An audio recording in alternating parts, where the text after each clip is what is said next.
Greetings, flesh creatures.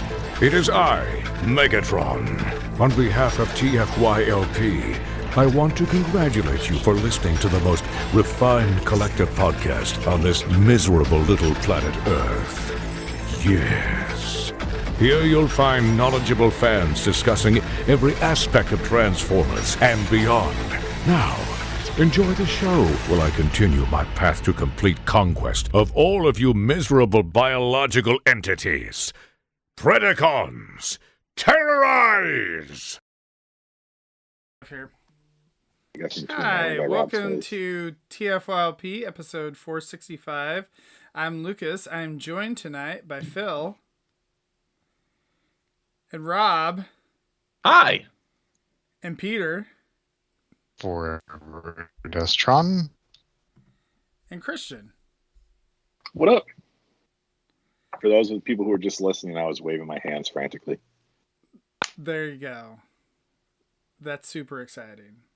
For those people who are watching, no, I was not having a seizure. There you go.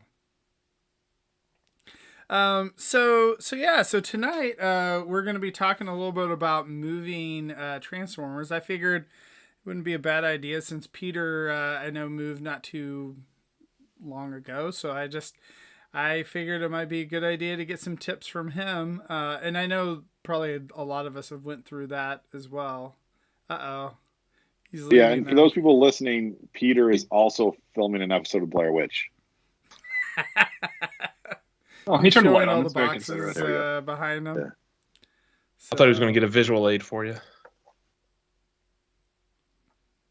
But before we get into that, I guess there's some a little bit of news for the Transformers. So one of the things is apparently when we were all discussing about the delay in the movie and how that would impact the toy line, apparently it sounds like that the toy line's coming out this year instead of next year. So, Which is one of the things that we speculated about when relating it to the G.I. Joe movie from 2013, how the Joe line dropped, the movie got delayed, they canceled the second wave or delayed it by a year, and nothing lined up. And the movie bombed, the toy line bombed, and Hasbro was like, wait a minute, we need to think this through again about the whole Joe movie franchise. So hopefully this is the one that doesn't meet expectations through sabotage, and they have to rethink the movie line, and we get a reboot in 5 years. I just want him to stop completely. Just stop. Stop.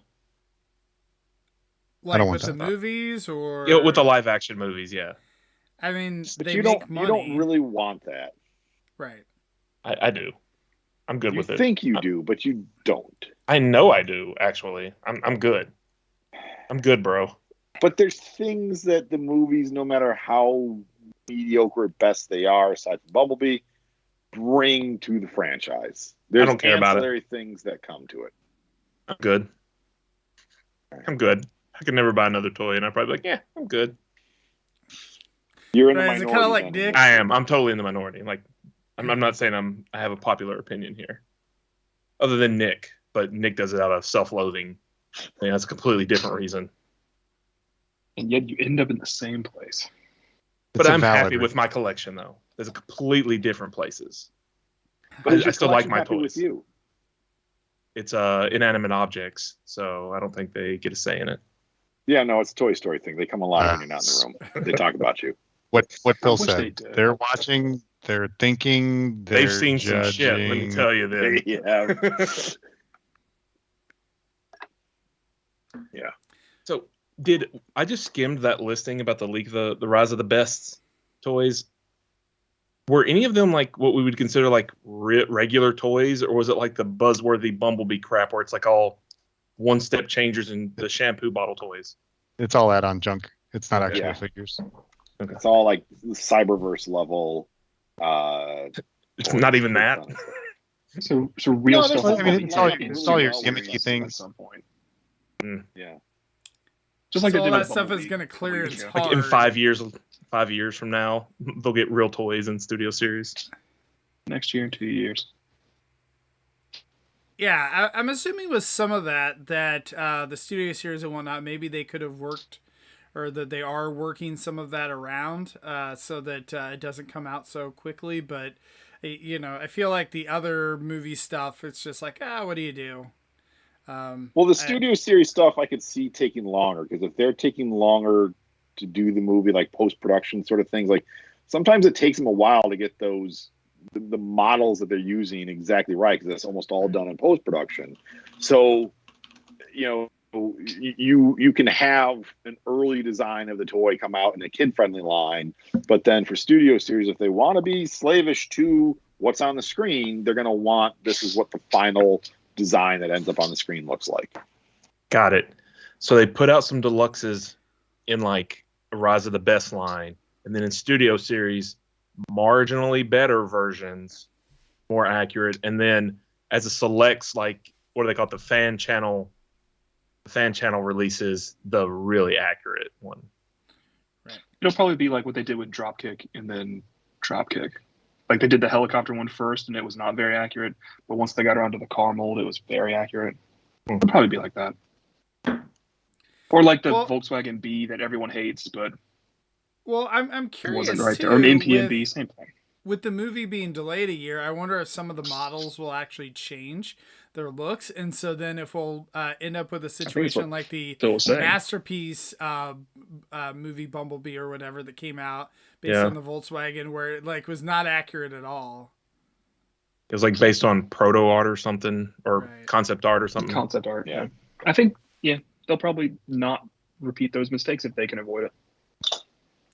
Like, so I don't know what happens when they shelve a movie like this. I don't know if it's like in the background being tweaked and worked on still, or if they're just like, it's done. We're just going to put it on the shelf and wait. Like, they didn't just finish filming, so I'm guessing they're doing post on it. And do they just give themselves longer deadlines to finish the post? I wonder if something better or more important jumped the line for whatever companies handling post productions. Then they're like, we need a bunch of CGI for this. But you know what? Fuck this Rise of the Best. We'd rather get whatever the derp movie is out first, and we'll come back to this one. Does ILM still do the visual effects for Transformers? I think they do. Just a pure guess, so no idea. Yeah, Jim Henson Studios. It's all Muppets. Oh man, that would be amazing. It would be really cool. Live action Transformers film, but it's all puppets. Puppeteering. But I will say, though, with the delay in the movie, then a lot of the stuff is probably going to clearance. And so then that will be helpful for Nick and Rick and Peter, that they can pick up their stuff even cheaper. Most of the stuff goes to clearance anyway. What you do is you just keep rebuying it, and then you use receipt returns and cycle through until you get to the bottom barrel price, and you have the best condition packaging at the clearance price. That's every movie. Every single movie, all that gimmick shit goes on clearance. You get it on clearance. What it's not going to be good for, and my obsession and Nick and Rick's illnesses, all of our illnesses notwithstanding, what this is not going to be good for is the bottom line of the toy line for Rise of the Best. Because when Rise of the Best drops in April or May, and it all goes to clearance because there's no supporting fiction and the kids don't give a shit, and it's all creepy monster, mutant, primal, Optimus, Bumble shit, and they have nothing to like bounce their brain off of it, as in like movie stuff, it's not going to sell. It's in the middle of the summer for no summer blockbuster for a movie that's not fucking there. It's not going to sell. It's going to go to clearance. Hooray! It was already going to go to clearance. Toy line. Now it's going to be super right, clearance. But now it's going to go to clearance quick. Yes, it's going to go to and Hasbro's going to look at the books and be like, "Wow, that Beast Rise Best thing didn't sell. Probably because not our fault, but kids and fans and dumb people didn't buy it, or whatever." You know what I mean? Not to say that you guys are dumb people. Yeah. Hasbro will blame it on anyone but themselves, is what I'm trying to say. They'll say it's anyone's fault except theirs. It couldn't be a miscalculation on their part. They're smart, Hasbro. Look at what they did for G.I. Joe and IDW and comics in general. And just it does seem like in general with the movie that they're doing the exact same thing they did with Bumblebee, where all the movie branded stuff is essentially all the kid stuff and the trash. So like, still going to go on clearance. Still going to be a failed line. Bumblebee at least sold because it was released concurrently. So what would you rather have? Would you rather have a toy that comes out right around the time that the movie does that's not accurate to the movie, or a toy that comes out 6 months to a year after the movie does but is accurate to the movie? After. I don't want any of this shit. It's coming regardless. But yeah, It's coming regardless. You can't stop it. I think the thing that is a little annoying is that for your kid, and I don't even know if like whatever this new Transformers movie is appropriate for little kids, but like, you know, say that you go with the movie with your kid and he likes it for whatever reason, then he can't get the toy because like the toy that would be appropriate for him, because that was out a year ago. And so if you actually want it, it's no longer clearance. It's not out at all. And then you have to go to eBay and you have to pay scalper prices. From I can't imagine this garbage sells for anything good on eBay or does. Like I can see there being like one rare thing here. It does. Yeah, no, that's the all thing. the funny It's crazy stuff. Because no one buys it. Rescue bots. Because no one buys it. It all gets bought up by moms and dads and grandmas and shit, beat the fuck by kids, and then the stuff that's packaged and nice, it skyrockets.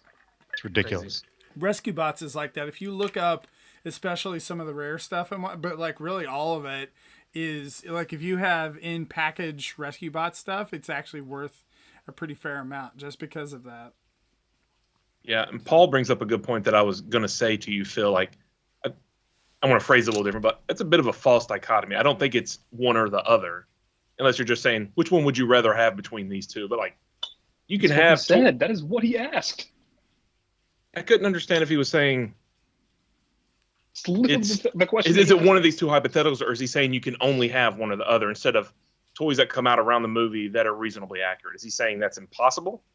No, I'm not saying it's impossible. What I'm saying is the track record, even for non-Transformers movies. If you look at Avengers Endgame, there were Marvel Legends that came out for Avengers Endgame that were not screen accurate because Marvel and Disney were keeping that movie so tight and close that Hasbro was given some, pre-production concept art pieces to do toys off of.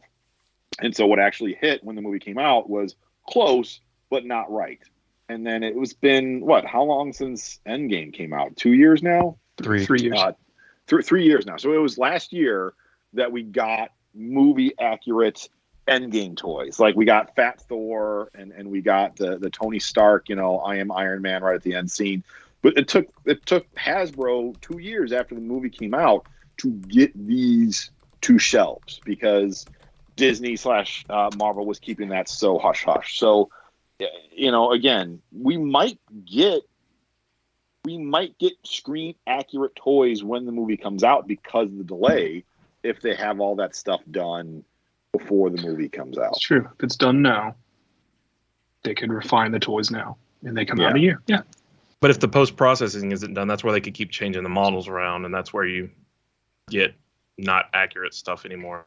Well, and that's why we're getting all the B-movie first 5 minutes on Cybertron stuff now, because that was a last 6 month addition to that movie. Yep. And it takes time. So who's going to be excited to buy a figure of Optimus Primal that is totally going to have like a bamboo big pink ass for whatever reason? You know it's going to happen, right? Like that's what it's going to be. Bamboo is green. Surge will be. No, the bamboon. Baboon. Baboon. You said bamboo. I probably did. Yeah, I probably did. My brain doesn't work good these days. But yeah, they're gonna have the big pink butt. He's totally gonna have that. They're gonna mention it out on screen. They're like, Optimus Prime's gonna be like, "You have a big pink ass," and then everyone's gonna be like, and he's gonna like scratch his butt and throw it. Lego throw a dookie. He'll throw it at Megatron. Lego put out a tiger set this year that does have an anus. Saw that. I mean, animals have anuses. Yeah. I don't know if robo animals need it, but first time they're breaking new ground, guys. Paul brings up a good point that this way they can sell the same toys like 2 or 3 times, like what Rob brought up. I mean, that's kind of Hasbro's strategy these days anyway. Yeah. So, hey, do it wrong, like with Marvel Legends right, too. And then do it a little more right and keep buying it. incremental improvements. This is Hasbro's shtick and has been forever. Yep. I mean, for what it's worth, like Marvel's movies are much more, important. I mean, none of this is important, right? But versus some Transformers movie on the side, nobody cares. Nobody's trying to break in and leak news about it. They still make a lot of money, and to the average person, this is Transformers. I mean, Transformers movies are larger than some countries' economies. Right. That's because there are a lot of crappy countries. Okay, you can't even be better than Rise of the Bests. I mean, come on. It's the best, dude. Not Rise of the countries. It's Rise of the Best, so watch out. Catherine says that we sound jaded. Just God! Just jaded. Now. Are you a new listener? Is this the first time you've tuned in? There's so 4 out of 5 of us are I don't know. One of you. It's ridiculous. I do feel what bad. What happened to those bright-eyed, bushy-tailed gentlemen that talked about Transformers with such sparkle in their eyes? Those nice boys. That's what I'm up against. I do feel a little bit bad that a lot of us will talk about the movie stuff with such disdain. And the same thing with the Unicron trilogy as well. And it's you have an audience that's Christian's age, him and Serge, that love that stuff. That's their nostalgia, whatever. So it's, and like we said before, that new Netflix show that God, there's going to be someone that loved that and, 10, 20 years from now is going to be nostalgic for that. So this is relevant to that conversation. I recently watched, over the weekend, the animated Transformers movie, from '86 with my 11-year-old, and she enjoyed it. She watched it all and she liked it. So just saying, it's not I'm as happy as anybody to dunk on G1 because it's pretty dumb. I admit it's rose tinted goggles when I enjoy it, right? I'm totally honest about that, but she still found the movie entertaining. And I thought the movie's still entertaining as well, but it's got some issues too, but just saying, it's not everything old was crap necessarily. I just kind of think it was all crap, I guess, is really what I'm getting at. It's just what crap do you like? Right. Except for animated most of Beast Wars. The running time of the movie last night transforming Purple Potato. Yeah. I'm glad I don't do that anymore. I made that decision. It's so cool, but it was so worth painful. But the getting that back fuselage part was. Yeah. My wife heard me cursing. Well, it's the same way with that Grimlock, that IDW Grimlock from Planet X too. I've heard that that's not fun to transform either. He shipped. It's a lot different of a case. Purple Potato is a bunch of a gajillion things that move. The Grimlock is a very simple transformation. They just didn't make it easy to do. There's too much. You got to fold stuff around. It's an obvious transformation, but getting it there, you want to phase plastic through other plastic. And that's just for engineering. Yeah. Well, it's clearance. It's not tolerance. It's clearance. It's just, I don't know, sloppy engineering, unfortunately. Yeah. All right. Well, on to the posted topic. Talking about. Well, wait. I've got another topical topic to discuss. Sure. We need to move on, you guys. We got to move. Yeah. See, Paul, this will be hour 2 that we'll discuss the. So. Anyway.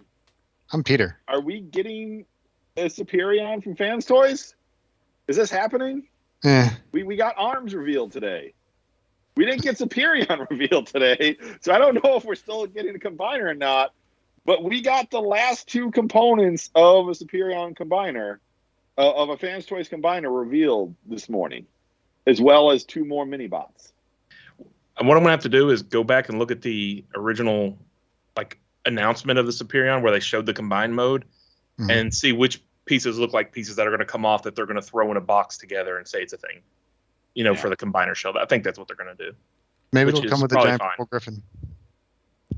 The giant what? Giant what? The giant purple griffin. XTB already threw the gauntlet down of throwing an extra thing out there for... It's a Transformers reference. I know we're not here to talk Transformers. We're here to talk fans, toys, fingers, or something. Peter, if they do a giant purple griffin, I may buy that. I would swoon, I would faint away, and I would expect that the reality that I was in would evaporate immediately because that's just too fucking perfect. I'm still waiting for my Skylinks repaint. From the episode Aerial Assault. Skylinks I don't remember this thing at all. Wait. Oh, no, I guess the Hasbro one's not. Episode 58. Shattered Glass Skylinks? If they choose to make new Shattered Glass Skylinks actually Giant Purple Griffin, I will be fine with that. Because they can't make actual Shattered Glass Skylinks using the Skylinks they presently have.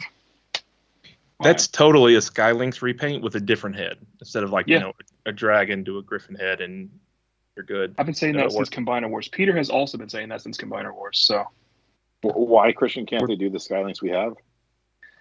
It's reversed. Oh, okay. It's a completely different thing. Same colors. The components are flipped. So, yeah, I mean, Fans Toys, I think we've touched upon this a little bit in previous episodes, but Fan Toys has been doing their impression of X-Transbots of just like, a ton of stuff coming out. And we'll see. Someone in the Fans Toys Facebook group posted just the screenshot today or yesterday of like, hey, Fans Toys is dead, which is what people were saying like a year or two back, and speculating. Everybody says everything is always dead all the time. Right. Yes. But you know what's not dead? Trying to move your crap. Oh, are we actually going to get to that? I'm trying to help, man. So, moving toys. Peter, I noticed that you have. So are we talking about Skylinks and Trypticon toys that move, like battery operated? They walk. Omega Supreme, like how to keep those batteries. As presenter, can you choose who to mute? I think you can actually. Yeah, I'm too lazy for that. So, Peter, I noticed you have some bins behind you. Did you recently move? See, I am not a bin lifer. I am totes. Or totes. A collector.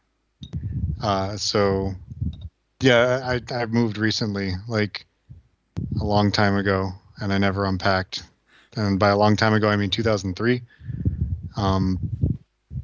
The end.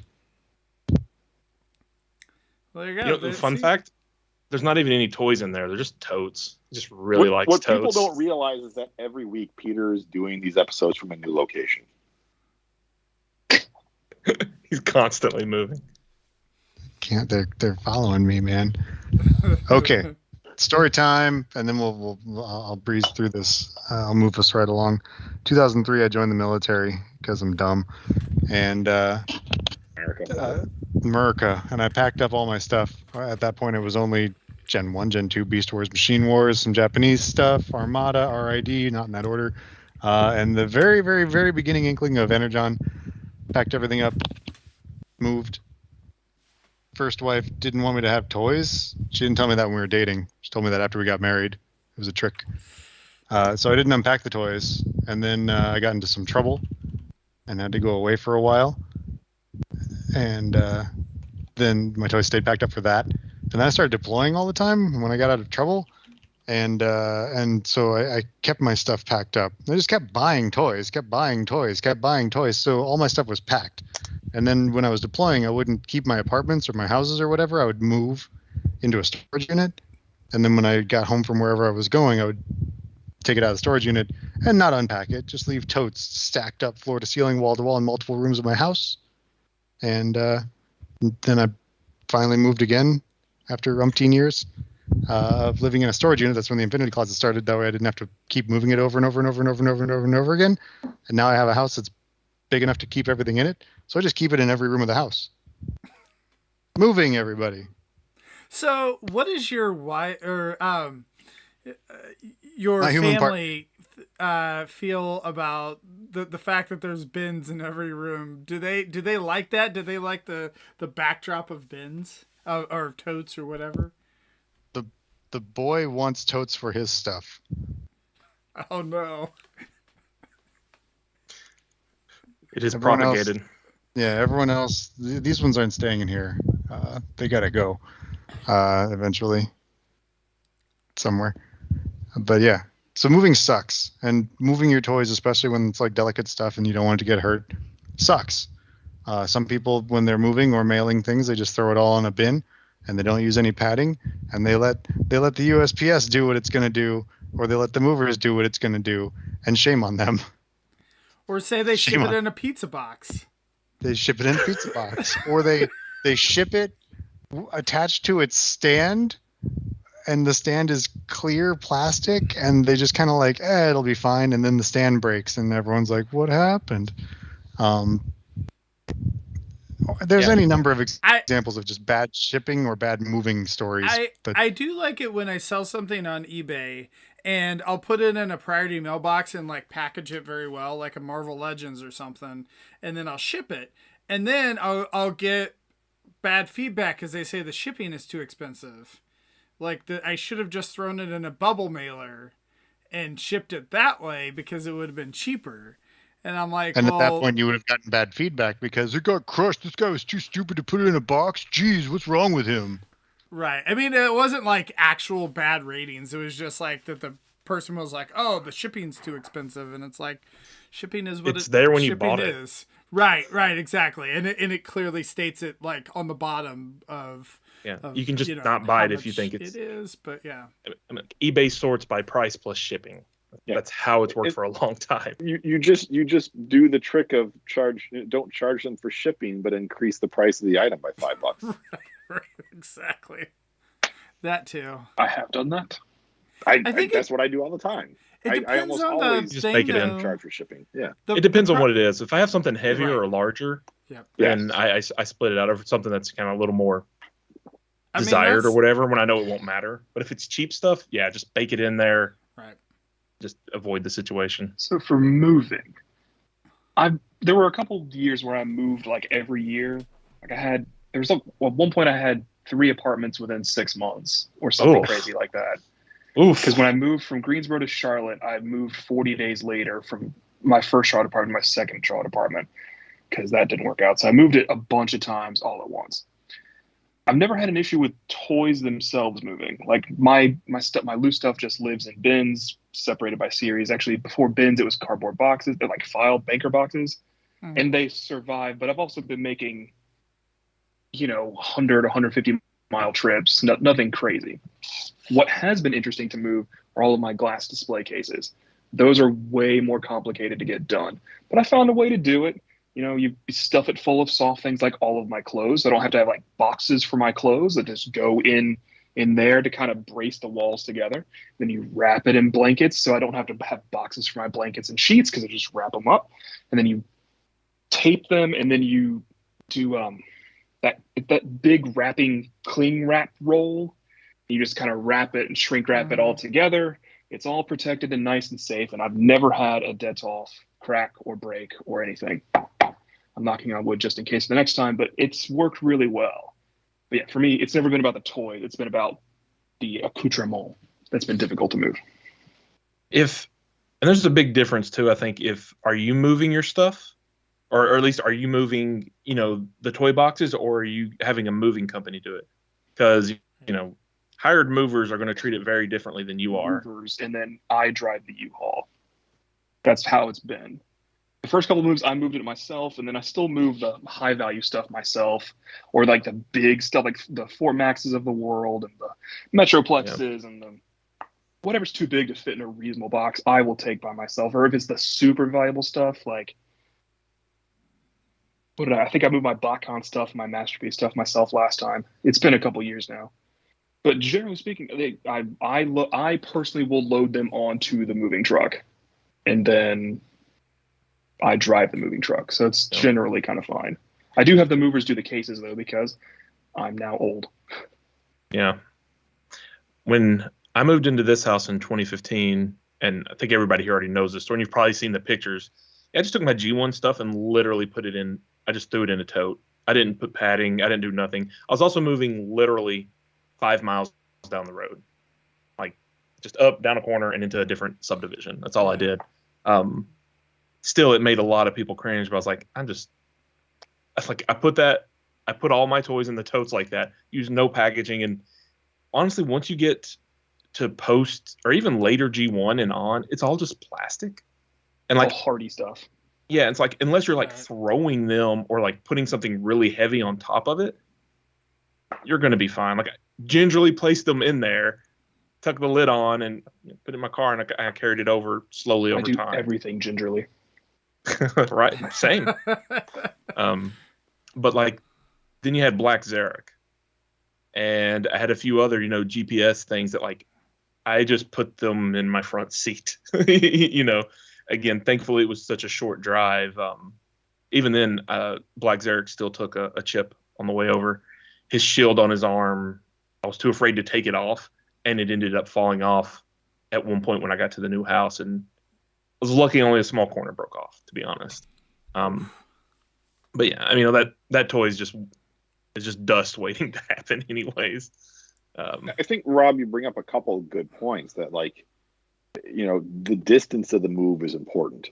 So if you are, like Zaldron said, like electronics and the toys went in his vehicle, his car, like if you're doing a short move, like, one town to the next or in the same town, and you can just use your own personal vehicle to transport some of that, that's probably the best way to do it when you're talking about the higher end, more fragile stuff. The more expensive stuff that you want to make sure personally like stays in good shape, that's great. I mean, there is a reason too why I keep boxes for my high-end masterpieces for reselling and packaging if I ever need to do that. Will I ever do that? I don't know, because I probably have to retransform half of them, and that's not exactly fun. But it's one of those things that at the end of the day, that is one of the reasons why I've said I've got bins full of MP and third-party boxes in my crawl space. So funny story about that.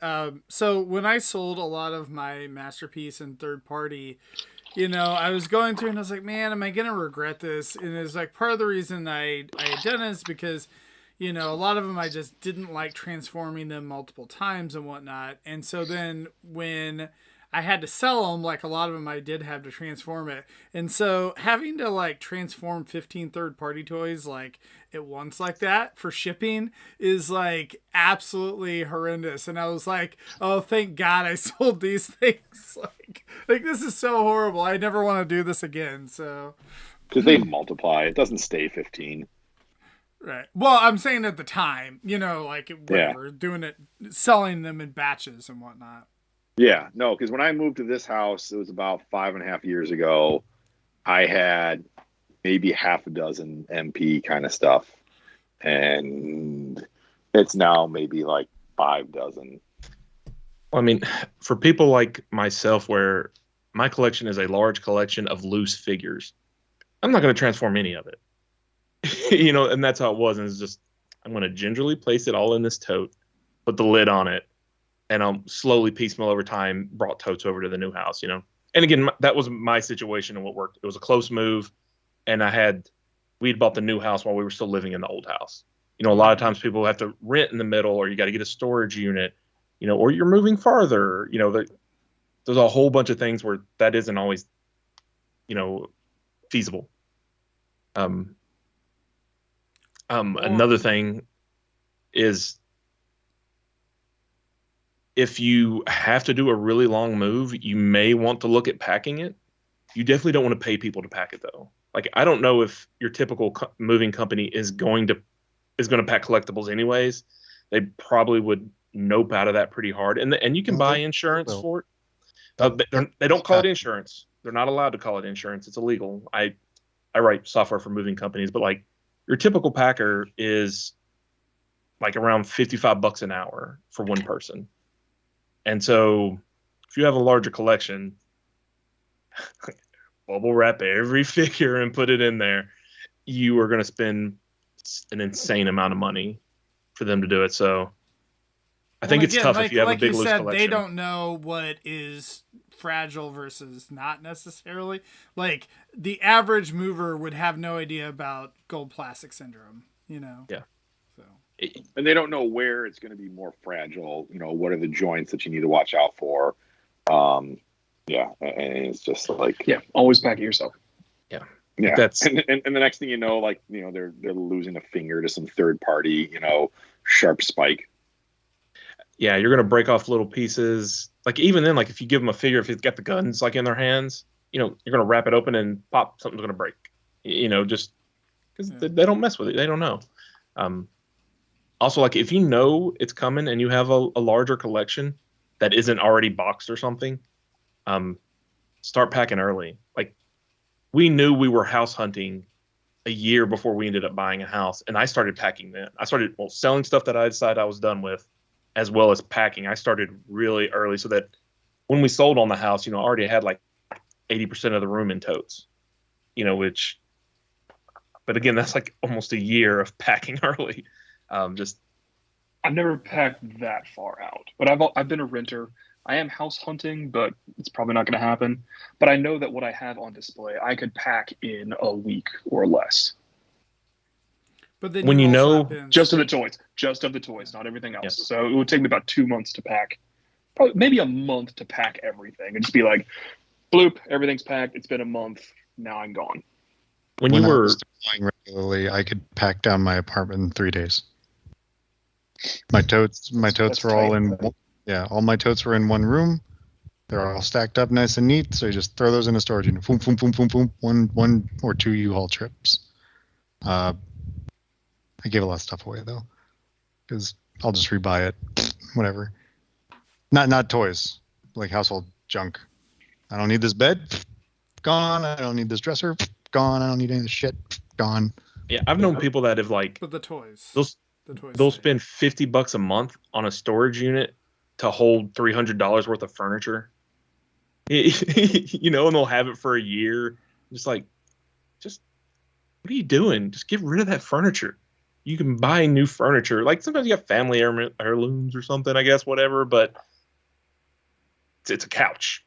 I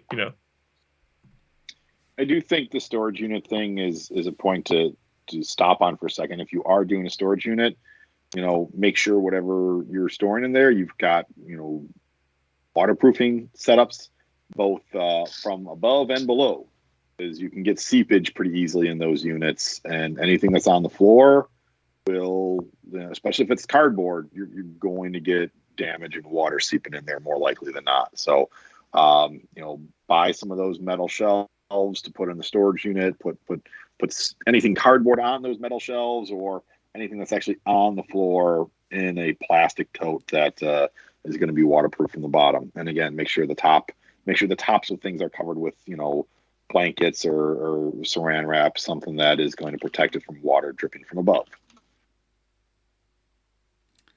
The guy in the unit next to mine, the whole roof fell in on the whole ceiling. Oh, no. And he had like car parts and things, and I don't know. So he was go ahead.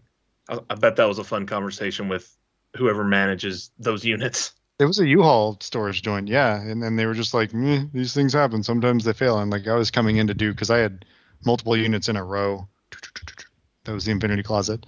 And I came in and the guy was like, literally, he had a snow shovel, and then he was snow shoveling out all the muck and insulation and shit that was all over the floor. I'm like, whoa, what's going on in here? He's like, your freaking ceiling fell in, bro. And I'm like, no. So I ran over past him, and all my shit was fine. And he's like, you got lucky, bro. I'm like, yeah, I got lucky, bro. Cool. Sorry about your stuff. But I did. I got lucky, bro. They do make sensors these days you can get for your home for if there's water leaking things that you just they're little cell operated sensors, and you can pop them in there and they'll get an alert on your cell phone on an app like, oh, there's water in here, and rush over to wherever that is, whether it's in your basement. I've got several of them for my home security system in my basement. But you can get some ones that aren't need to be set up by any security system, and just pop those into a storage unit. I take it back. They might need to be Wi-Fi connected, so I apologize. I'm not sure you can use that in a storage unit. So another interesting thing about my move, yes, Christian. Just when you were having that where you were going apartment to apartment pretty quickly. Yeah. Did you even bother unpacking at that point, or did they all like catch you by surprise and you're like, shit? Back in you go. Just a bit. Like, Lucas, you remember that shelf that you made me change my whole collection over, the tiny black shelf? Uh-huh. I'd unpacked enough things to go on that. Just because I was there for over a month and I want to have something to mess around with. But most of it, I knew pretty quickly I wasn't going to stay there. I just had to get my finances in order to move again within a month. And so I didn't unpack the rest of it. You could go back in the TFYLP archive and see kind of what I had, because I cast there for a couple shows just because I was there. But yeah, no, I didn't unpack. And I was actually going to talk about my procedure for unpacking, because it usually takes me a while once I moved. Because I think an important thing to take into account when you move to a new place is planning where your collection's going to go. Like, you got to pick out which collection or which room is going to be your collection room. I picked and then switched it. Yeah, Peter, you don't have to flex on me so hard. Which rooms? All of them. I think the Yes, better question is which room are 7 you not going to put toys in? Her Which office. of the 7 guest houses is it going to Bathroom? be for your collection? I get it. I have robots in the bathroom because she said that there's no way that you're going to have robots in the bathroom, and I immediately dug out some GoBots. Challenge and put them. accepted. Yep, exactly. Challenge of the GoBots. Challenged the GoBots to be in my bathroom. Anyway, So now they're there. Perfect place plan for your space, Urinobot. because it's a good opportunity to replan your space. Because right now, wherever you are, not you guys, listeners, wherever you are, you're probably like, I could do something different with my space, or I would like it if this was better, or this was here, or this was over there. When you move, you can do that. So be sure you plan your crap. Make sure you can do it's just full life upheaval so that you can reorganize your collection, guys. Go for It's it. worth it. I mean, Yes. it's not worth that just for that, but it is a good side effect. I mean, for what it's worth, you don't have to have a move to do that. You don't. When It's just I, convenient. yeah, it definitely is.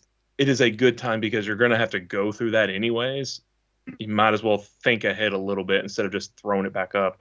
Like when I put my collection back up here, it was just right back on my garage shelves, and it took me probably 8 months to get everything back up. I mean, yeah, if I'd have just sat down and done it all and grinded it out, yeah, I could have got it in a week or two or whatever, right, after work.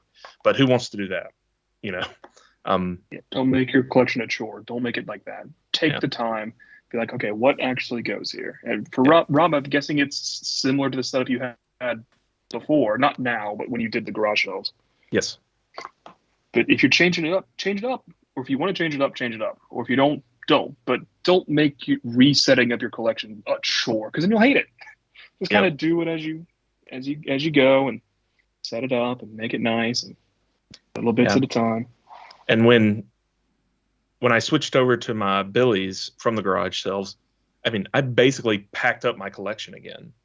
You know, or like big chunks of it. I was like, I'm going to get rid of. Well, I started back here. I was just like, everything that was there went in totes. And, you know, and then I put up the new shelves, and then put stuff over, and then, you know, slowly just kind of bunch of stuff went into totes, less went on the shelves, and then eventually it's like, uh-oh, I'm out of space and there's all this stuff in totes. Time to call up Nick. Right? So can we talk about totes? I know Peter would like to talk about totes. Okay, no, you don't want to talk about totes? I do. I think it's important to make sure you have appropriate storage for your crap. Like, whatever totes you're are going to move so in, much better than cardboard boxes. Yes, the handles I'm glad and the lids, so good. I upgraded my file boxes to the archival container store boxes, which are very expensive, and you probably don't need to go that far. But also, don't get the shitty totes that you can find for like $1, because they will get sticky and disintegrate in 2 years, and they'll get shit all over your Transformers, and you will hate it forever. Don't buy those. And they crack. Yeah, the cheap clear ones crack. The cheap opaque ones get slimy. There's a goo. Slimy, yeah. There's a goo that comes out of them when you leave them like closed for too long. Even in climate control, going back to something that Phil said earlier when you're talking about moisture in the storage units and whatnot. That's like for actual seepage and whatnot. Make sure you're storing wherever it is, storage unit, your mom's house, the basement in Iowa, whatever. Make sure it's climate controlled, because otherwise your stuff is going to suffer, and then you'll suffer because your stuff suffered. And then you'll be sad, and you'll have to buy it all again. I don't know what y'all are talking about with the slimy totes. The totes I bought definitely weren't expensive. They weren't $1, though. Definitely don't buy the clear ones. The same reason why clear plastic in Transformers is bad is the same reason the totes are bad, right? But I've had my new totes are clear and they are totally fine. But they're also the super expensive archival ones that aren't supposed to seep or do anything crazy. It's a bit different, Bit different. I don't know if this is reliable, but we got a lot of our totes at Target after Halloween. They had yellow or orange and black totes, Halloween colors, and they were just super discounted for whatever reason at like $3 each. And so we just bought all that they had at the time, and they've been super useful for years. Not only just moves or storing toys temporarily, but like our older girls' clothes, we'll go in there and you just kind of keep recycling, find other uses for those over time. We could probably pare down a few at this point, but if you don't need them right away, but you would like them or might need them in the future, it can be good to just try to find out, like, hey, unless you're like Peter and it's like all my totes need to match, you can hunt around and get them kind of cheaper.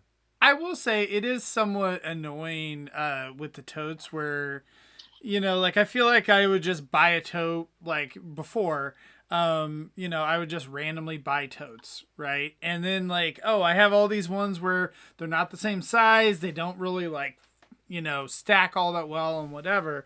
And so I know what I've kind of moved to personally, is those black and yellow ones, like the black ones with yellow lids. You get it Home Depot and 1,000 other places and whatnot. And so we not necessarily with storing toys, but just storing other random crap because they stack better for me and whatnot. But I feel like that there is somewhat of a planning. It's kind of the same thing with planning your shelving a little bit where you want it all to match somewhat is that kind of figure out what space you're putting them in. So it's if you're moving stuff, and then this also has to do with going to shows and whatnot. So if you're going to a convention and your totes don't fit right in your car, that's going to be, or SUV, whatever you rented, that's going to be a problem too. So it's there is a little bit of planning that you want to kind of go through, for some of that stuff. So, Peter, please correct me if I'm wrong. Think about the math on totes though. If you think man, I don't want to spend a lot on totes. Let's say you're buying 10 totes and there's $10 totes and there's $5 totes, and you don't want to buy the $10 totes. And that's a lot. I'm going high end. Even $5 for a tote might be, somewhat not high end, but think about that. You're buying 10 totes, you're going to save yourself $50 for if you buy the $5 ones versus the $10 ones. You just saved yourself $50. Cool. It's the price of one toy. But think about it. If you have 2 toys break because you bought cheaper totes, there goes the math equation of what you saved. Well, totes aren't going to break your toy. $25. Totes they will for slimy totes. That's different. If your totes break, or if they don't prevent water from seeping in, if you buy cheaper totes, depending upon how long you're storing them, depending upon where you're storing them, cheaper totes, you can see the negative cost of those cheaper totes. And if it ends up you save $50, but you damage 2 toys that are each worth $50, you lost. Spend the money. Spend the money. Don't necessarily spend my money because I went crazy and bought the $25 totes each. But I also did that over the course of 2 years, 3 years. Just replace them as I went. But Peter, the slimy totes, correct me if I'm wrong, but I believe those are Rubbermaid totes. The lower end Rubbermaid totes. There was a different line. That's what these are. They're still Roughnecks, but they're a different consistency. They don't get that film on the inside. Rico's Roughnecks? Yes, Rico's Roughnecks. Or Ratchak's Roughnecks. Horrible. Lovely. Delightful. Saw it in theaters more than once. Oh, I don't know what that is. I'm talking about the slimy toads. Starship Troopers. Paul Verhoeven. But yeah, these are $20 to $23, $24 depending on era that I was buying them in. I have about 200 of them. Then they've got racks in the thing and racks in the thing and racks in the thing and stacks in the wherever, and spend the money, buy the good totes. It'll reward you. I mean, I think just in general, like you see that even with shelving as well, where people overload their shelves. Like you've seen the plastic or glass shelving where they put too much weight based on the rating or whatever, and then they're like, oh, my thousands of dollars worth of toys that was on a $50 shelf, that just collapsed. Now they're all messed up. But spend the money, and then they're mad at the shelf. They're mad at the shelf because they overloaded it. They're mad at the shelf because they fucked it up. They're mad at the shelf because they didn't follow instructions or take precautions or put any thought into it. Spend the money. I don't feel bad when people's I'm going to be shelves explode. Devil's advocate a bit. If you're planning on storing something in a tote for 10 years, I think a lot of this matters more than if you're doing it for a single move. Your totes are going to be fine. They're not going to disintegrate into slime in a week. And also that's true. I don't care if you're using fancy totes or cheap totes. You can't stack them to the ceiling. They can only take so much weight. Peter. We've seen the Affinity Closet. There's shelves in there. And you can stack a couple on there depending on what's in them. Don't be stupid. But you're going to have shelves on them if you're trying to stack them up. And for that, again, as Peter was just saying, you have to check what can your shelf hold. It's probably going to be a wire type rack shelf or something will probably work best for that. A lot of this really depends on what it is. And if we're talking about for moving, I don't know, man, my $3 totes have been kicking ass for a decade. But, they don't sit there piled with stuff. Oh, my goodness. They don't sit there piled with stuff for that decade. What if you think, bearing weight. What if you think that you're moving for a couple weeks and whatnot, but then it turns into 10 years? One, stop lying to yourself. And two, you had 10 years to upgrade your totes when you realize it's going to be a longer situation. Yes, Operation Monochrome Tote 2011. Operation Monochrome Tote in 2011 was when we upgraded from the 18-gallon cheapo Rubbermaid Roughnecks to the 37-gallon Rubbermaid Roughnecks. And our whole collection, we swapped it over the course of about a year. And the end. Well, okay, the original Operation Monochrome Tote, it was called Monochrome because I had a bunch of different colored Rubbermaid Roughnecks. And the first round of it was, there were the blue ones and the green ones and the black ones and the gray ones. And Home Depot had all one color, and it was gray with a black lid. So I replaced all my blue ones with gray with a black lid, and all my green ones and all my other oddball ones. And then we upgraded from that size to the bigger size. So do you ever have to worry that these totes, if you're talking about over the course of a number of years, them, I don't know, getting rid of those totes and getting something new and then not being able to find the totes? They nest when they're empty, which is nice. No, but I'm saying is if you say you went from the blue to they quit manufacturing that tote. Have you ever ran into that issue? Yep. Yeah. That's why it helps to not be OCD about your totes. If they can stack, then you're good. Just let it go. Very not OCD. Half my totes are hand-me-downs from my parents, and they're all kinds of different shapes, colors, and sizes. We have 4 different types of totes whenever, because we bought them in batches with whatever was on sale at the time. But you just put the slightly larger ones on the bottom, and once they're empty, they all stack, and then you throw all the lids in the top one, and they don't take up that much space. And when we need something, you just take all the lids out, grab the one lid you need with the one tote, and go to town. It's not too bad. But again, these are different these are different uses. That's a short local move. It was fine. I've got this one tote that is, maybe I've got 2 of them. They're the largest ones I have, so they're good because of that. But they're built like a treasure chest where it's got that arch top to them, and then they're on wheels.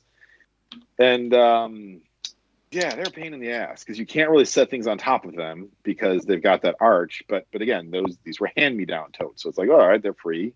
I probably should replace them because they're in my crawl space, which is kind of convenient for them being in my crawl space since they're on wheels. They can roll around on the cement floor in there kind of easily, and it does keep them off the ground because of the wheels. But it's also just frustrating and annoying. If I was like a dealer, and I knew I was going to be moving toys all the time, and possibly even keeping them stored long term, like because it's stock. Like Orson's totes from Capture Prey, like he's got these heavy duty totes that have a handle and wheels on them. Like that's a no brainer. It doesn't matter that it's $25. Foot lockers, not totes, but they're related. Yeah, but just the point is like that storage to transport them back and forth. It's worth the money in that case because you're constantly going back and forth. You need something reliable that's easy to roll into a convention center because you don't know how far it's going to be. Sometimes you're right there. Sometimes you got to carry that stuff half the way or get it upstairs and then you get an elevator. Like it runs the gamut. One of my irises has wheels. It's come in handy. I'd like to take a moment to tell a quick story about that. So the drummer for System of a Down, kind of become a little bit of a nut job in the last couple of years, but I don't know, whatever. Since System of a Down kind of just started to fizzle out, he owns a comic book store, a pretty successful one out of Las Vegas, and does a good amount of shows. And I've seen him at conventions, and I got a picture with him. He didn't seem happy that I wanted to get a picture with him, but he did take a picture with me. But he just, again, didn't seem happy about it. Anyways, he uses music gear, the music gear containers, those big black things with the big heavy lids and the metal on the sides. He uses that for all his storage. I'm guessing he's got a ton of that stuff from being in a successful band. Probably got a good majority of it for free. And it's just that's, you know what, that'll move crap and keep it safe and keep it sturdy. And I mean, most folks can't do that, but just a quick storage and transporting story. That was fun to see. Sure, that's another option. So, Christian, your archival boxes, if you want the next step up. Yeah, I need to upgrade those to roadie boxes next. Okay, we'll see how that goes. Yeah. The best advice I can give to anybody, whether you're moving or rearranging, is clean house first. Don't move stuff you don't want. I think I briefly mentioned it when we knew we were moving, and I was in that year leading up to it. If there's stuff you're going to kind of part with, get rid of it before you bother packing it and then dealing with it at your new place. And again, we've mentioned it a bunch of times, but there's plenty of, you can find especially these days, you can find local dealers more and more. And you're going to get 30-40% of what they might put it on the shelf for. That's just how the business works. Or you can list it yourself, and again, we've got shows about that. But just clean house and save yourself the hassle. You'll thank yourself later when you realize you don't really care about those toys, and it's more about just less stress. You've already paid for it and probably gotten your enjoyment out of that toy anyways. And guess what? If you haven't liked it in the 5 or 6 years it's been sitting in a bin in your basement, you're not going to like it when you move. I have a box of Spawn toys that has traveled with me for 15, 20 years. That is, none of those toys have come out of the box in that time. Don't be Phil. Yeah, don't. Are they right next to your what is it, the Star Wars toys, the Power of the Force or whatever it is? No, I don't have any of those anymore. Right now it's behind my couch that I just cleared off, partially this weekend. And I did contact a couple toy stores hey, you guys interested in buying these? No, we don't want those. We've blocked your number, and we have your face on the do not allow in. I feel like that's part of the problem too. And my wife and I both, you just feel bad just throwing stuff away, right? But it's what do you do? We had some stuff, not necessarily toys, but other things that Goodwill wouldn't necessarily take, because a lot of times they've become more selective. A lot more people are donating things to Goodwill, Savers, whatever it may be.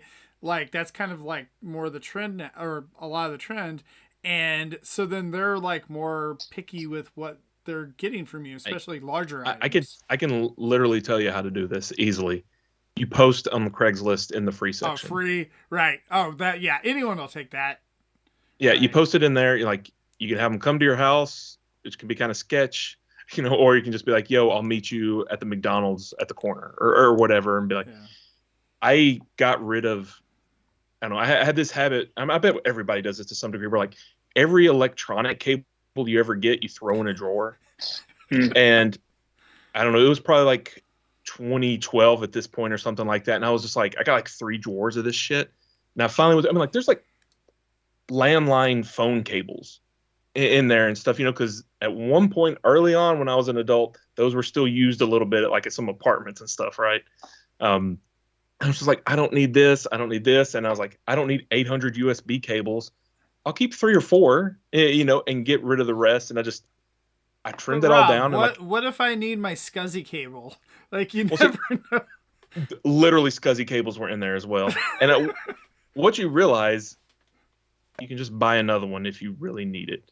You can hit up Monoprice or Newegg or Amazon, and you can buy yourself another cheap ass cable if you need one. But guess what? You're not going to. But yeah, I put all that stuff in a big trash bag with a broken office chair and posted it for free. And I had to take down the listing within 5 minutes.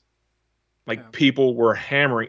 The dude that ended up getting drove from Nashville to my house, which is 45 minutes away, to get this bag of literal trash. And I was like, chair's there if you want it too. And he tests it out or whatever. I'm just like, oh my God. And of course he threw it in his van, and where I was just like, enjoy, dude. I don't know if you're just a tinkerer or a junk collector or what. I don't care anymore. There's a lot of people like that. Yeah. What is a SCSI cable? It's the old way we used to connect hard drives. These days it's SATA cables. SCSI, okay. They're the big gray ones. They're literally this wide and thin. Those are SCSI cables. There were several. Wasn't there? There's a couple other ones too that the old printer hookups and stuff. Yeah, the old standards back in the 90s or whatever. So yeah. Mm-hmm. There you go. Yeah, so I didn't know they had a name. So yeah, if you want to get rid of something and it's not worth anything, that's the way to do it. And then if you're just if you can't get yourself to put those Spawn toys in the trash, which is probably pretty hard to do if they're still boxed. There's a toy store in the city that I had given a lot of these toys away to, and this was a box that for some reason escaped my purview. But there's a toy store in downtown, not downtown, on the north side of Chicago. There's a lot of toys in stores in Chicago.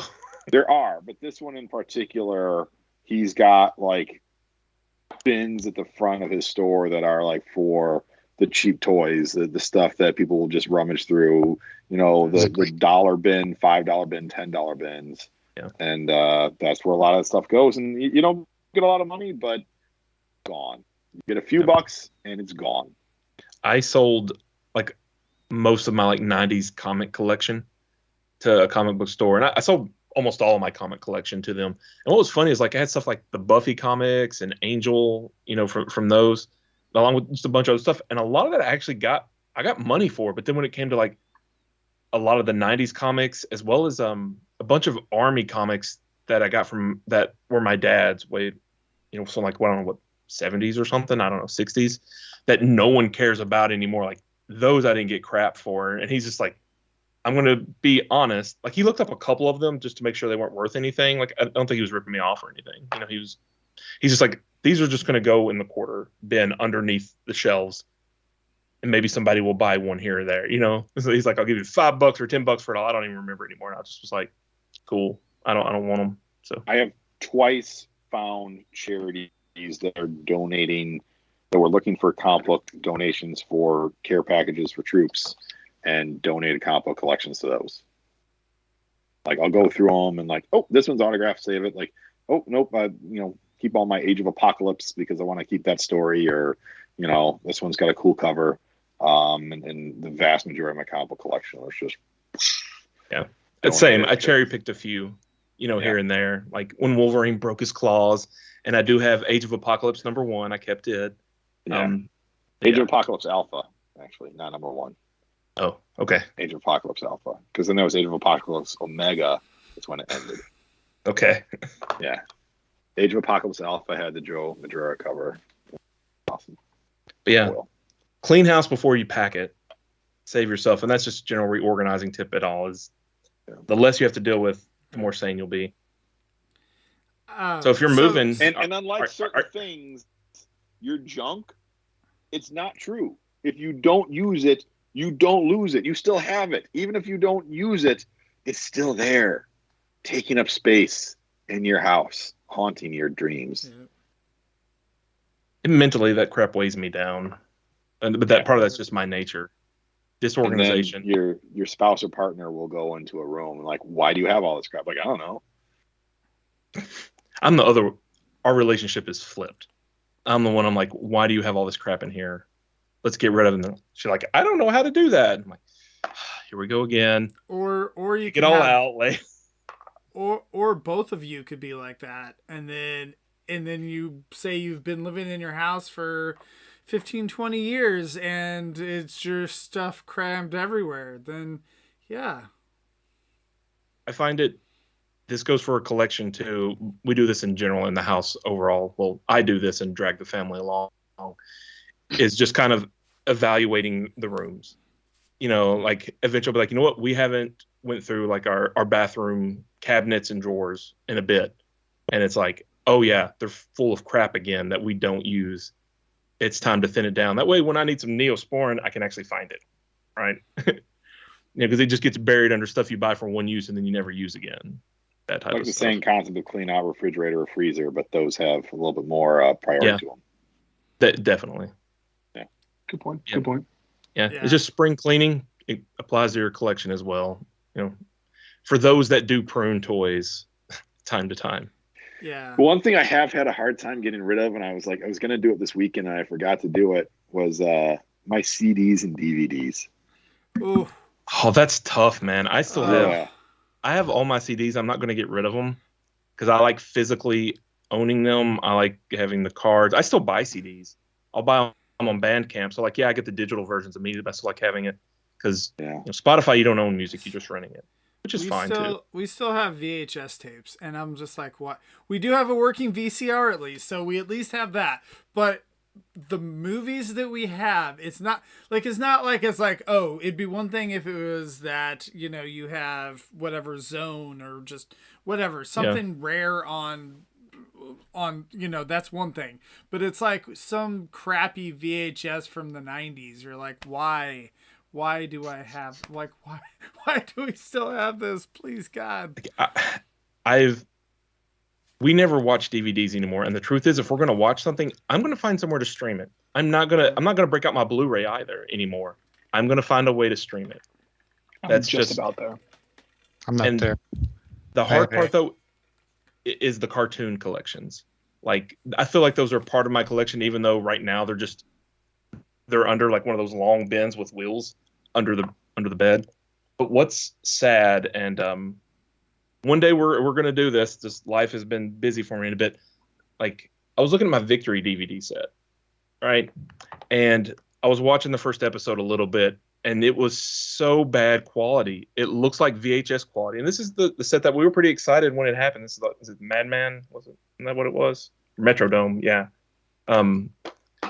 And like the tracking is bad, so it's like kind of shaky all the time, and it's really grainy. And I was just like, man, this was like the nice release of it. And I was like, I went to YouTube, found the subtitle on there, and it looks a million times better. And it's just like, well, shit. Well, like, you know, that's one of the things, like, so the old CRT TVs. So, you know, several years ago, you couldn't give those things away, right? Like, and it was hard. There's a bit of a vintage market for that. Even do it. Now, it actually is something where they, I mean, there's somewhat of a market for some of those, especially the larger ones now, because people are getting back into vintage gaming, and like those systems look like crap on on the newer HD TVs and whatnot, and they look a lot better on that, you know, whatever fuzzy green. It's what it was designed for. Exactly. The bigger problem is input latency. Like, they have to put in stuff to adjust for that with a lot of the old systems. I have a RetroPie hooked up to my electronic TV, my LED or LCD or whichever it is, and I actually like having the emulators upscale it. Zelda and like high res, right, is pretty fun, but yeah, the input lag is definitely a thing. Well, I think Zelda and some of those cel shaded graphics and whatnot, like, aren't. I'm talking about the NES. Right, but I'm saying some of those things aren't as bad. They actually don't look Yeah. as bad. PlayStation 1 and PlayStation 2 looks Oh, like hot yeah. garbage. I bet. So, yeah. PS1 But, always looked like crap. Sorry, right. people. Right. No, it did. So, This is the G1 DVD that came out. I don't know. It's the Shout Factory one. You've got it too. Yep. I went and got this off my shelf because I really thought that I hadn't opened the plastic wrap on this, and I bought it in 2013. Oh, we lost. Christian, We you're lost kind of Christian. cutting out there. You bought it in I think 2013. The and that's all. shininess from the Yeah. box set is interfering with the signal. All right, you're back. Oh, sorry. Yeah, I really thought I hadn't taken it out, but I did apparently. But Peter I hasn't. definitely haven't watched all those DVDs. Yeah, Peter hasn't. Peter's a different collector than I am, though. Yeah, I've got the big box set sealed, and then I've got the individual set like open, and then I had rips from somewhere, sometime. Mine's the And then- American series. I have the Japanese one too. Yeah, and in '97 or so, I traded a bunch of toys that ended up being hard to rebuy for copies without subs, because this is all pre-subs of Headmasters, Master Force and Victory, and Zone, and something that they called Hero, which is just a bunch of commercials. Then no subs. So yeah, trade toys for things. In fact, I'm still in contact with the person that did that trade. Yeah, next week's episode, we're actually going to have one of the actors from those commercials. So, I'm kidding. Like 2 weeks ago. No, different commercials. The Japanese commercials. We found the Japanese actor. Yeah. No, I have the old season box sets. And I remember some of those were pretty expensive at the time. Yeah, those. I don't remember how much it was, but I remember it was more than I wanted to pay at the time because they were hard to find and rare. Now it's kind of silly to think about. It's like, man, you can just find rips on YouTube, or you can download it somewhere, or they're coming out with different versions or whatever. But at the time, that was the only way to get them, really. What was the Hasbro network? Hub. Hub. Yeah. So Hub was doing Transformers and G.I. Joe on at 10 and 10:30 at night or something like that, 11:30.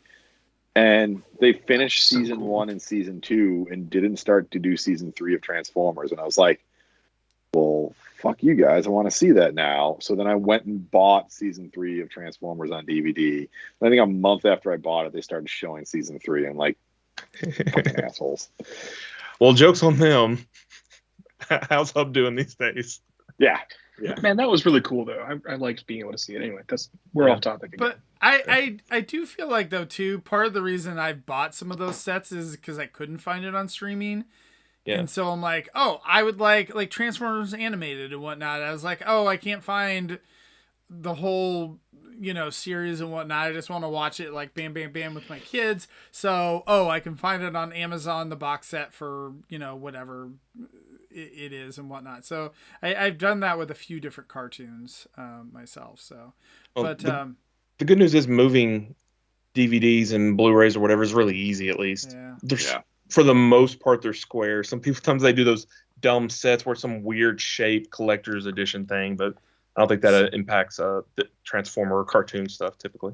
So circling back, I know don't pack all Prime, was asking about storing Transformers in Ziploc bags.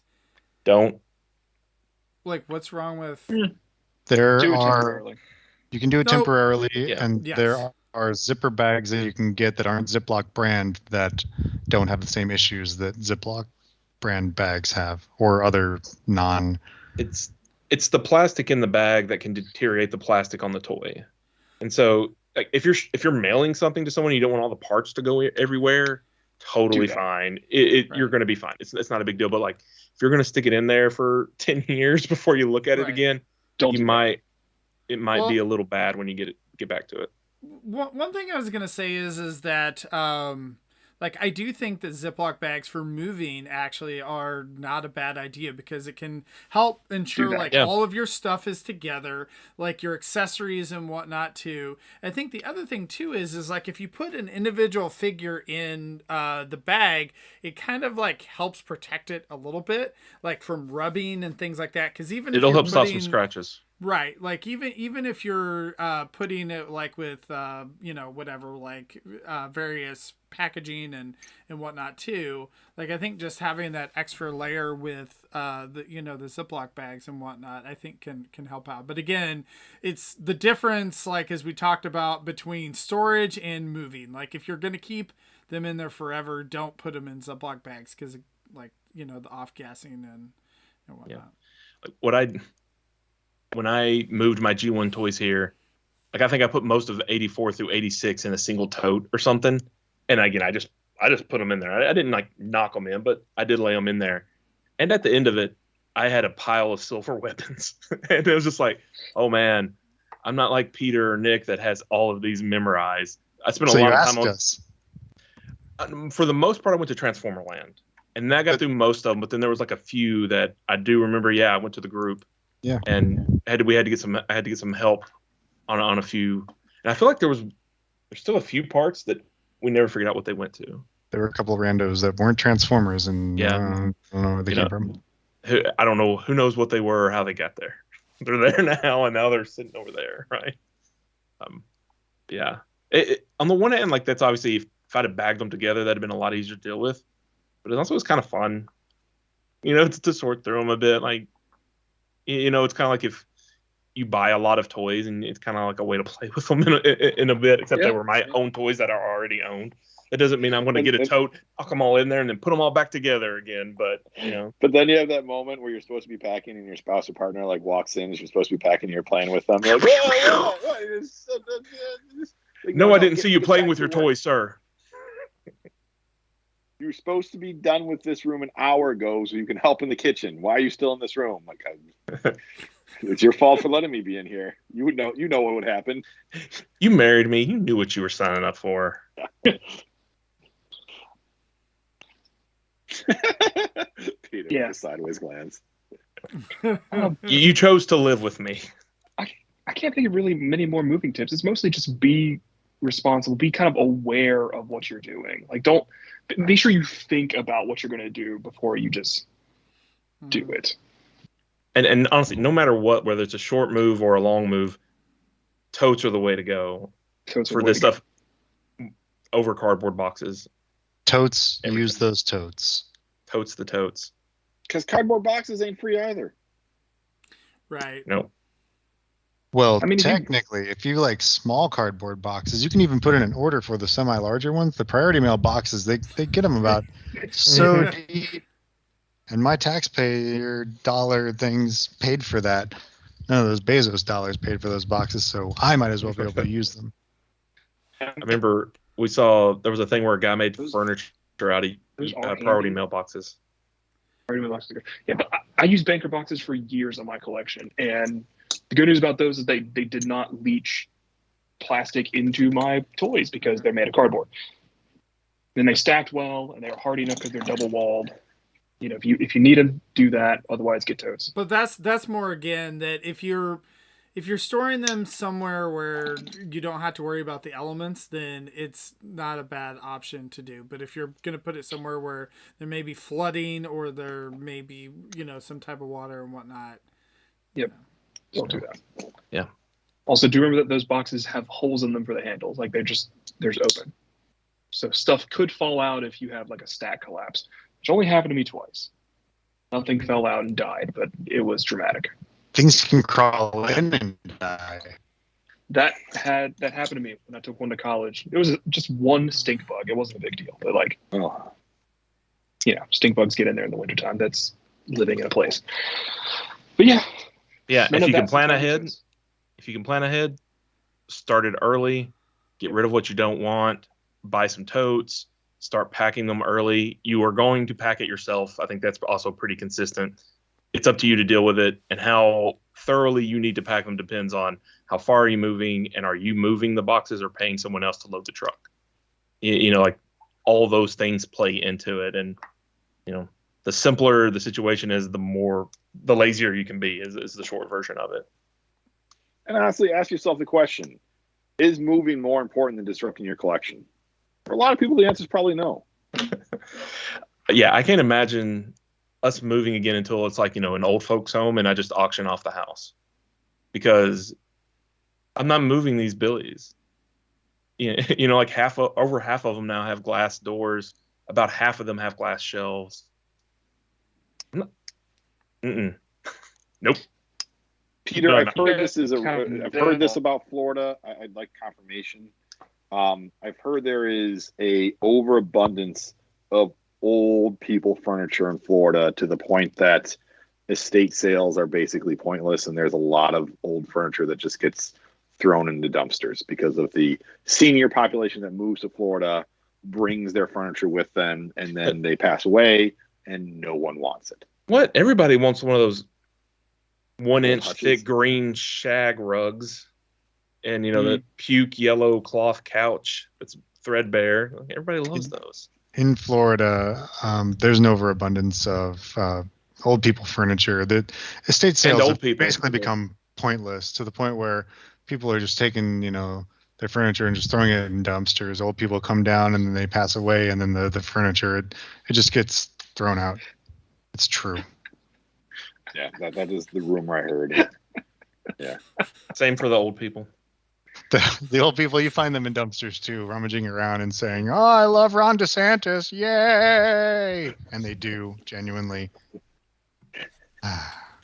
Old Good people. times. Good night, Illmatic. There you go. Signing out. Well, good luck on your upcoming move, Lucas. Yeah. Wait, Speed, whenever that moving? happens. Whenever that happens, should be I exciting. think Paul's still not sure it is various happening. listeners. Right. So, I'm trying to think if there's anything else we haven't covered. I don't know. Was there any other off-topic stuff, Phil, that you wanted to cover, or just did you get that all covered? Book club. I think they're doing Revolution now. Yeah, They are. I think that was the rumor. So Sorry. I do like that Anna is now using the recent Revolution as an excuse to be like, well, see, like IDW used to not all be great. Some of it was bad. I'm like, Yeah. Not so bad that they, lost the license. No. But I mean, bad they haven't enough. Because I've I've accepted that you and I will never win that battle. You and I will never win that battle with Anna, and that's okay. She's a different person than you and I are. Did she read the new Wreck-gar's comic? Yeah, she finished it today. And she enjoyed it? She did not. She did not? No. Okay, well that's good at least. At least she liked it more than still on I the same did. page. She didn't get angry at it like I did. We'll talk about that on another show though. Yeah, there you go. So, but yeah, book club this week will be Revolution Action Man and Revolution More Than Meets the Eye. So, well, don't read Action Man. Just don't do it. Don't. Catherine, if you're out there, let me know how you felt about Treads and Circuits, because it made me really heated, and I would like to discuss it with you. I could probably just text you. I probably will. I think the book club the book cult has entered the masochism phase, where the self-loathing takes in and they, hurt each other. So I don't know if we should promote book cult anymore. Well, that means they're ready for the main show. Come on in. That's true. yeah. And I think it's funny. Christian's like, "Hey Anna, text me." She doesn't watch this. She never listens to any of them. Catherine was watching us earlier. Or Catherine. Oh, I thought you were talking about Catherine, Anna. not Anna. Sorry. No. Sorry. They're also different people. Oh, that definitely are. Catherine actually watches the shows. She does. Hey, the Moon Knight trailer just dropped, you guys. Oh, cool. I want to see that. Woo. I'm excited. I saw Spooderman this weekend. I managed to avoid all spoilers before we went to the theater. So I saw Spooderman Saturday night finally. Yep. Lucy had a sleepover at someone's house, so I was able to get out and see it. Going back to our first off topic with how long it takes to make the right Marvel Legends figures, we'll get some of those really a little. Said the robot Christian. Yeah, sorry, Christian. Both Christian and Peter have been cutting out some today. Yeah. Christian a lot more. No. I moved. When I moved over here, it got better. Yeah. But Well, thank you guys for joining us tonight. Thanks to everyone in the chat. Thanks to Omatic Prime. Thanks to Zeldron. Thanks to Catherine. Thanks to Destron Peter. Thanks to Daniel. Paul was there for a bit. Paul was in there earlier. Didn't say, I don't know if Ron was in there or not. Didn't see Ron today. Yeah, I don't think I saw him in there. Is it Ron Zeldron? No, that's Randall. No, they're completely Randall. Sorry, different R's. Different people. Yeah, they are. So, anyway, thank you guys. And then, are we doing microcasters this week? Correct, Christian? Y'all didn't last week, so I hope so. and I apologize about that. There's miscommunication as far as the. It's okay to take a week off. No, I know, but we didn't put up that we were missing it, so I apologize for that. Hopefully, we won't have that happen again. There's a little miscommunication on that going up. Enots was out there too. So anyway, well, thank you guys, and we will see you next week. Bye. Thanks, everyone.